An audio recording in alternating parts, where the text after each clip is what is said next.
Hello, and welcome to Let's Talk Spoop.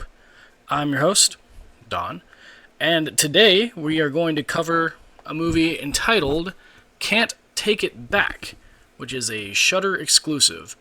So, as per usual on Let's Talk Spoop, we break it down into 6 separate categories: story, acting, music, atmosphere, look, and creep. So, let's go ahead and hop right in. Today, the story is of Can't Take It Back. It opens with this girl who's typing and crying and repeatedly saying, I'm sorry, I'm sorry, I'm sorry, I'm sorry, I'm sorry. But her laptop is broken. There's a pentagram drawn on the floor, a bunch of witchy symbols and stuff. And then something appears down the hallway, door slams, open credits, right? Then it moves into a pool party where there's a bunch of drunk girls, supposed to be high schoolers, and one of them is apparently friends with the girl in the opening, and she sent her like a link, and they follow the link to this girl's Facebook page, and they post some mean stuff on her Facebook page. Then the Facebook page they posted on,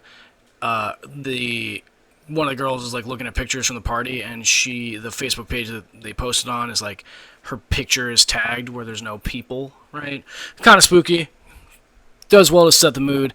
And then spooky things start happening to the girls, as you would expect. It's very similar to the movie Unfriended in like idea, right? Overall, the story wasn't badly executed until you get into the third act. And when you get into the third act, they like try to explain what's going on, and they do this weird flashback, and it completely shatters any like coherence to the story. It was like they just didn't know how to present what they were trying to present. So the story, because of the third act, gets a 2 out of 5. Acting. So surprisingly good acting for a movie that has pretty much no real known actors in it. I did a little bit of looking, and the main chick in it was also in Ouija, the first Ouija, which if any of you have seen the first Ouija is hot garbage. So for a movie that had not very many had no known actors, I felt like the acting was actually really good. So I gave it a 4 out of 5. The characters seem to be in the moment, not messing around, getting the point, right? So 4 out of 5 for acting. If you look this movie up on like IMDb, a lot of people complained about the acting on IMDb. I don't know why. I thought it was fine. So 4 out of 5 for acting. Music. Nothing special. Does the job. 3 out of 5.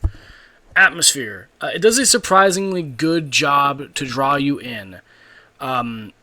Especially for such a subpar script. And we'll talk about the special effects in a little bit, but the special effects are not special. So for atmosphere, because I was actually like engrossed in it up until the third act, 3.5 out of 5 for atmosphere. The look.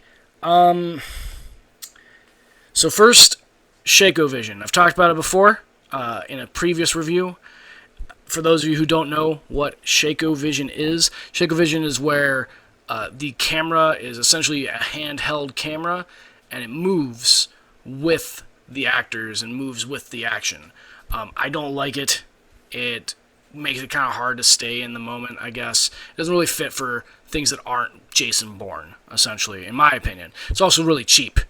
But it starts in Shakeovision, and then some scenes are filmed from a static camera, and then some scenes are filmed from Shakeovision, which gets a little annoying. The effects, they're just meh.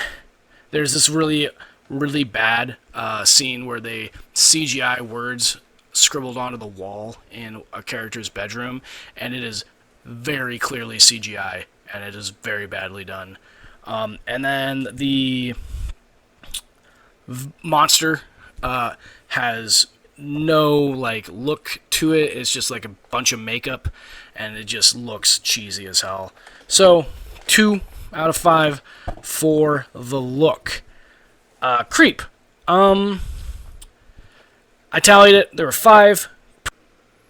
There are 5 pretty good jump scares, but other than that, literally nothing else was creepy or scary about this movie. But for the 5 good jump scares, I gave it a 2 out of 5 on the creepiness factor. So take all those numbers, tally them up, divide by 6, because there's 6 categories, and we get a 2.7 out of 5 skulls for Can't Take It Back, Shudder exclusive.